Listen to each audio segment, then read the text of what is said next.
Vaishali, welcome to my channel. Students, आप लोग कैसे हैं?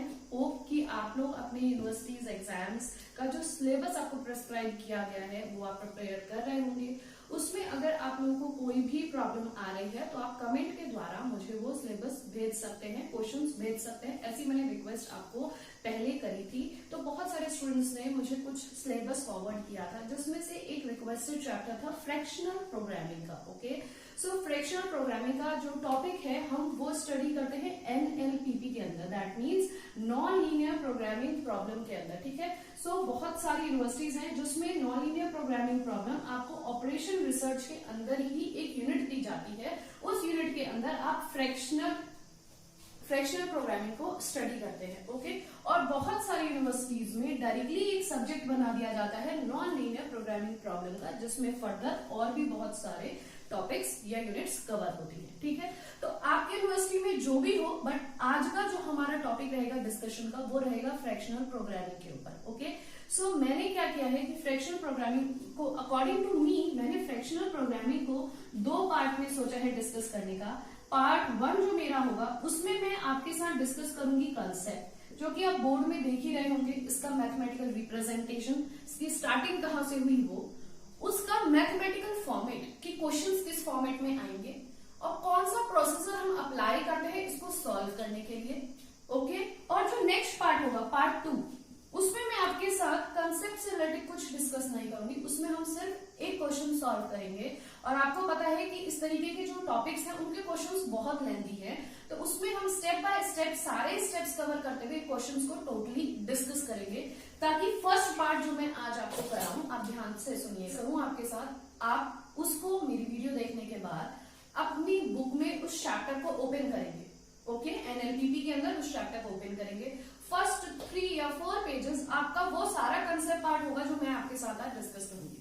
ओके, और उस पे जो क्वेश्चंस दिए होंगे सॉल्व और अनसॉल्व आपको वो भी देखने हैं, क्योंकि वो भी मैं लास्ट कुछ मिनट्स उसको भी दूंगी। ठीक है, फिर जो पार्ट 2 आएगा, क्योंकि आप ऑलरेडी आधा चैप्टर मेरे साथ आप डिस्कस कर चुके होंगे, समझ चुके होंगे साइमल्टेनियसली मेरी वीडियो देखने के बाद, तो सेकेंड पार्ट आप वो क्वेश्चन देखेंगे जो मैं कल पब्लिश करने वाली हूँ। इसके बाद उसको आप तैयार करेंगे और उसके साथ और क्वेश्चंस भी प्रैक्टिस करेंगे, और साथ में रजिस्टर में नोट्स बनाएगा, क्योंकि ये क्वेश्चन करने का फॉर्मेट थोड़ा डिफरेंट है।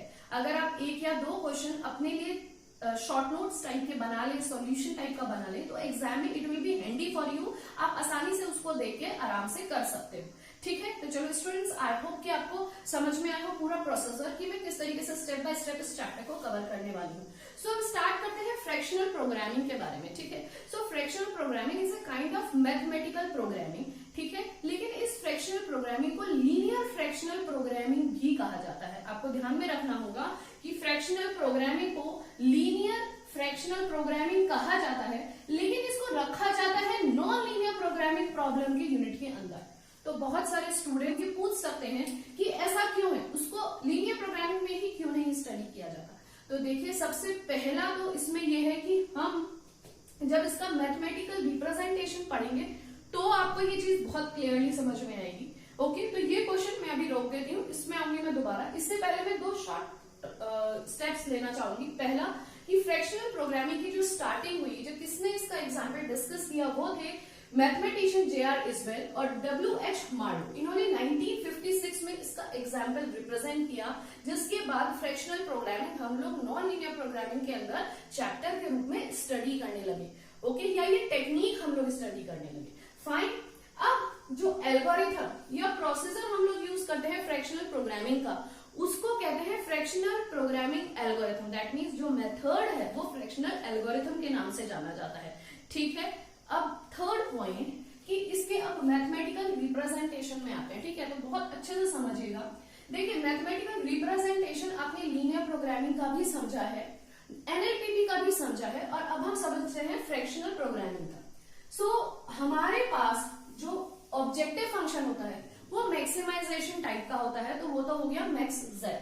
अब इसका नाम ही खुद डिस्कस कर रहा है फ्रैक्शनल के बारे में कि फ्रैक्शन, तो हमें जो ऑब्जेक्टिव फंक्शन यहाँ दिया गया है वो फ्रैक्शन के फॉर्म में दिया गया। दैट मीन्स हमारे पास एक प्रॉपर फंक्शन न्यूमरेटर में होगा और प्रॉपर फंक्शन एक डिनोमिनेटर में होगा, और वो फंक्शन जो होगा फ्रैक्शन के फॉर्म में होगा और उसे हमें मैक्सिमाइज करना होगा। ठीक है, किसकी मदद से?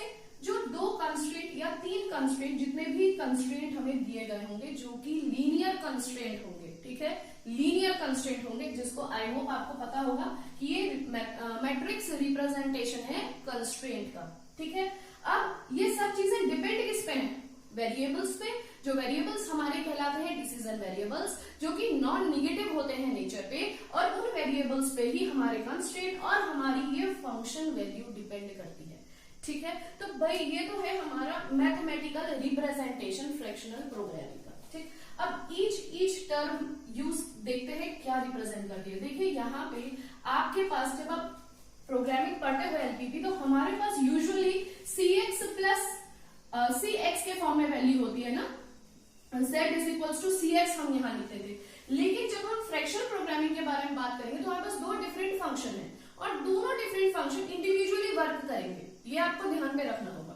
तो जो पहला फंक्शन है उसका जो कांस्टेंट कोफिशिएंट है वेरिएबल के साथ, उसको हम रिप्रेजेंट करते हैं स्मॉल c और उसको मैं डैश लगा रही हूं, that means it is the transpose of c।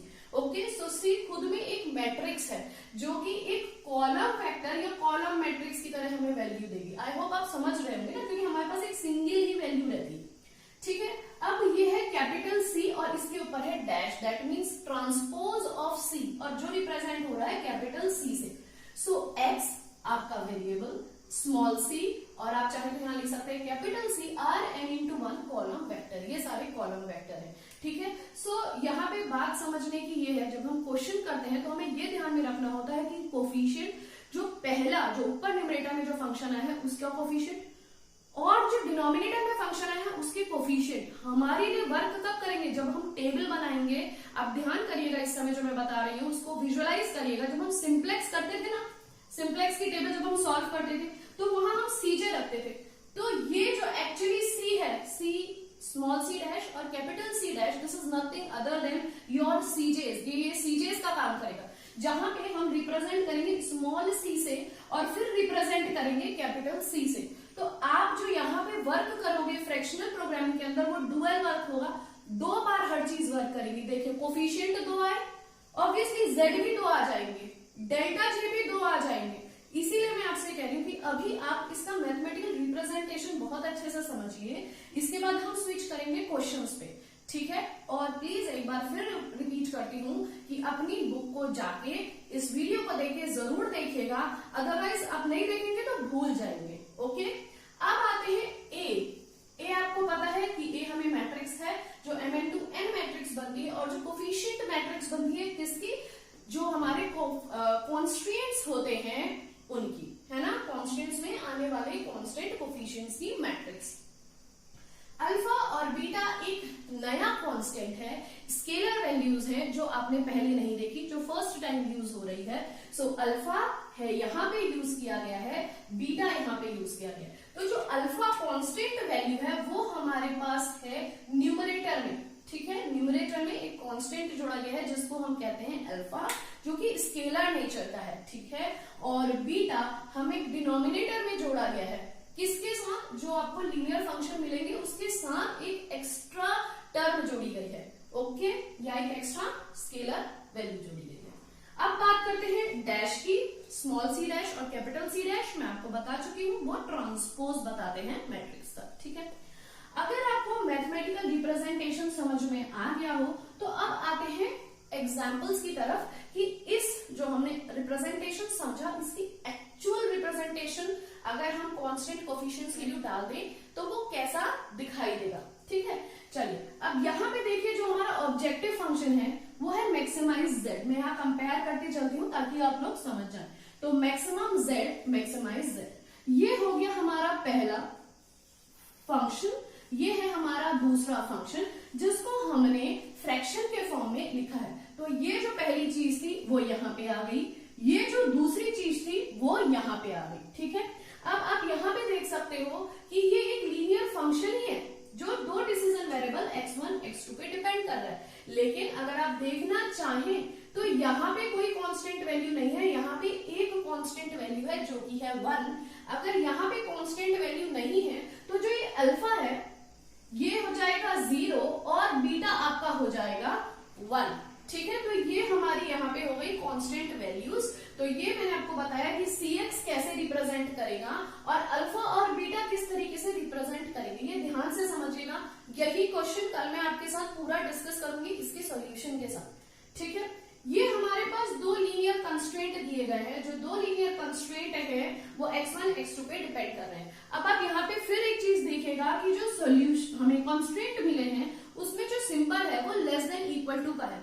That means कि जैसे हम सिंप्लेक्स मेथड में करते थे ना कि हमें क्वेश्चन को सॉल्व करने से पहले उसको स्टैंडर्ड फॉर्म में लिखना होता है। So here also we have to proceed the same thing. We have to write these two constraint students in the form of their proper standard form. So students, इसके लिए हम लोग क्या करते हैं, अगर आप रिकॉल करिए तो हम यहाँ पे स्लैक सरप्लस वेरिएबल यूज करते थे depending upon the symbols. Yes, correct, depending upon the symbols. अब जो हमने यहाँ पे सिंबल यूज किया है वो है लेस देन का, तो लेफ्ट हैंड साइड में हमें ऑब्वियसली स्लैक वेरिएबल स्टूडेंट्स जोड़ना ही पड़ेगा। ठीक है, तो ये सब हम डिस्कस करेंगे अपनी नेक्स्ट वीडियो में। लेकिन फिर भी मैंने आपको एक बार बता दिया, अगर आप चैप्टर्स के साथ स्टडी करें तो थोड़ा मेरे से कोरिलेट कर पाएंगे स्टूडेंट्स। ठीक है, तो ये तो हो गया आपका एक एग्जाम्पल जिसको मैंने आपको पूरा बताया। इसी तरीके से मैंने दूसरा भी एग्जाम्पल लिया है। अब आप देख सकते हो ऑब्जेक्टिव फंक्शन वही मैक्सिमाइज टाइप का है। यहाँ पे 2x1 प्लस 5x2 प्लस 9 लिख देते हैं। तो यहाँ पे भी हमें जो ऑब्जेक्टिव फंक्शन दिया गया है वो आप देख सकते हो न्यूमरेटर और डिनोमिनेटर के फॉर्म में दिया गया है। ठीक है, सो यहाँ पे भी आप देख सकते हो कि अल्फा की वैल्यू फिर 0 हो जाएगी, सिर्फ Cx के फॉर्म में ही हमें वैल्यू दी गई है। यहाँ पे C' हमें मिल जाएगा और बीटा की वैल्यू हमारी बन जाएगी 9। ओके, अब रहे दो कंस्ट्रेंट हमें यहाँ जो दिए गए हैं, वहां आप डिफरेंस समझ सकते हो कि इसमें मैंने जो कंस्ट्रेंट के सिंबल लिए वो लेस देन के लिए हैं। तो मैं पहले वाले में अगर उसको लीनियर फॉर्म में मतलब इक्वल टू का साइन लगा के इक्वेशन के फॉर्म में लिखना चाहूँ कंस्ट्रेंट को, तो मेरे स्लैक वेरिएबल जोड़ेंगे। दूसरे वाले में मेरे सरप्लस वेरिएबल मुझे जोड़ने पड़ेंगे, मुझे अगर इनको इक्वेशंस की फॉर्म में बनाना हो। ठीक है, तो इस तरीके के ही क्वेश्चंस आपको फ्रैक्शनल प्रोग्रामिंग में देखने को मिलेंगे। ठीक है, अब यहाँ पे आज जो ये वीडियो में मैंने जो आपके साथ डिस्कस किया वो ये किया कि फ्रैक्शनल प्रोग्रामिंग एक्चुअली हम स्टडी कहाँ करते हैं, फ्रैक्शनल प्रोग्रामिंग को हम लीनियर प्रोग्रामिंग क्यों कहते हैं और इसको एनएलपीपी पे क्यों डिस्कस करते हैं। ठीक है, अब हम समझते हैं इसका मेन मोटिव क्या है चैप्टर का। तो चैप्टर का मोटिव ये है कि हमें जो गिवन फ्रैक्शन फॉर्म में ऑब्जेक्टिव फंक्शन जो दिया गया हो उसको हमें मैक्सिमाइज करना होगा। क्या करना होगा, मैक्सिमाइज करना होगा कंस्ट्रेंट की मदद से। ओके, कंस्ट्रेंट की मदद से और डिसीजन वेरिएबल्स की हेल्प से। ओके, सो जब हम इसको ऑब्जेक्टिव फंक्शन को मैक्सिमाइज करेंगे तो उसके लिए हमें क्या करना होगा, जो ऑपरेशन दैट मीन्स जो फ्रैक्शनल एल्गोरिथम हम अप्लाई करेंगे अपने क्वेश्चन पे, उस क्वेश्चन पे जो हम फ्रैक्शनल एल्गोरिथम अप्लाई करें तो हमें सबसे पहले बेसिक फिजिबल सॉल्यूशन क्या फाइंड करना होगा, हमें फाइंड करना होगा students basic feasible solution. Basic feasible solution इस फ्रैक्शनल प्रोग्रामिंग प्रॉब्लम का ऑब्टेन करने के बाद हम ऑप्टिमैलिटी टेस्ट करेंगे। हर स्टेज पे ऑप्टिमैलिटी टेस्ट होगा, ऑप्टिमैलिटी टेस्ट हर स्टेज पे ऑप्टिमैलिटी टेस्ट होगा। उस ऑप्टिमैलिटी टेस्ट को परफॉर्म करने के बाद फिर हम ऑप्टिमल सॉल्यूशन ऑब्टेन करेंगे। तो आप ये कह सकते हो कि जो हमारी फ्रैक्शनल एल्गोरिथम है वो काफी कुछ सिमिलर है हमारे सिंप्लेक्स मेथड से, लेकिन जो डिफरेंस या आप कह सकते हो लेमन लैंग्वेज में स्टूडेंट अंतर हमारा जो आता है वो आता है डेल्टा जे की वैल्यू को फाइंड करने में। जब आपको समझ में आ गया कि डेल्टा जे की वैल्यू आप कैसे फाइंड करेंगे, क्योंकि उसी पे डिपेंड होता है आपका एंटरिंग वेक्टर पे डिपेंड होता है आपका लीविंग वेक्टर के ही हिसाब से फिर आप नेक्स्ट स्टेप पे जंप करोगे। सो मेन जो कंसेप्ट है आपको समझना है फ्रैक्शनल एल्गोरिथम का, वो मैं ये कहूंगी सिर्फ और सिर्फ डेल्टा जे की वैल्यूज का ही समझना है। बाकी प्रोसेसर जो है हमारा वो सिंप्लेक्स मेथड जैसा ही है स्टूडेंट्स। ओके, सो आज की वीडियो यही फिनिश करते हैं एंड आई होप कि आपको मेरे एफर्ट्स अच्छे लगे होंगे और ये पूरा मैंने हाफ ऑफ द चैप्टर आपके साथ डिस्कस कर लिया जिसमें मैंने आपको सारा कंसेप्ट समझा दिया कि फ्रैक्शनल प्रोग्रामिंग होता क्या है। ठीक है, सो मैं रिक्वेस्ट करूंगी अभी जाइए अपनी बुक से इस चैप्टर को एक बार जस्ट गो थ्रू करिए, ताकि हम नेक्स्ट वीडियो में जब मिले तो आप वो चैप्टर का जो क्वेश्चन हो वो आप समझ सके। ओके, अगर आपको कोई भी क्वेरी हो इस चैप्टर से रिगार्डिंग तो आप क्वेश्चंस मुझे कमेंट के द्वारा भेज सकते हैं। मेरी मेल आईडी ओके आपको डिस्क्रिप्शन बॉक्स में अवेलेबल होगी, आप चाहे तो मेल के द्वारा भी अपने क्वेरीज को मुझे फॉरवर्ड कर सकते हैं। Till then good bye and take care, thank you.